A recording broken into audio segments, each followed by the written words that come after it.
Just in case you missed it, let me break it down in simple terms. We are given the impression by NASA based on images that are taken from satellites. It's just one big black hole based on the images that we see. But maps from the 1800s reveal that there is actually land on the North Pole. It is not some black empty void space. Now one would have to question, why would they hide this from us? What's the point? Now what these maps from the 1500s reveal about the North Pole, there is a gigantic mountain or rock mass that is right there at the North Pole. And this can be confirmed today if we look at modern Windfinder view technology. You will see there is a massive mass of some sort right at the North Pole that is blocking the wind or redirecting the wind around it. Now just a sidebar, this massive rock at the North Pole or this mountain-like structure was known as the Rupes Nigra. Now guess what Rupes Nigra means? It means black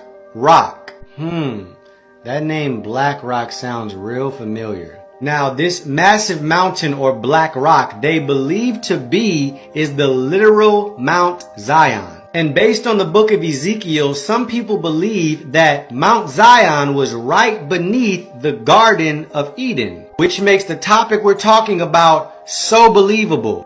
Because this mountain is surrounded by water that flows in 4 different directions. And how is it again that the Bible describes the Garden of Eden? Genesis 2:10. A river flowed out of Eden to water the garden, and there it divided and became 4 rivers.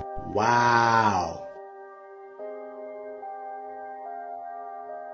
In the book of Ezekiel, we can see the Garden of Eden being referenced directly to the holy mountain of God, or Mount Zion. Very, very interesting to say the least, right? Now, is this true and is it the real geographical location of the Garden of Eden? Well, I'm not sure. It could be. It's not like they've ever found it in history to our knowledge anyway. But then again, that would give credibility to the Bible being true, and there's a lot of forces at work that just do not want us to know that. I also think it's interesting how NASA would go out of their way to black out.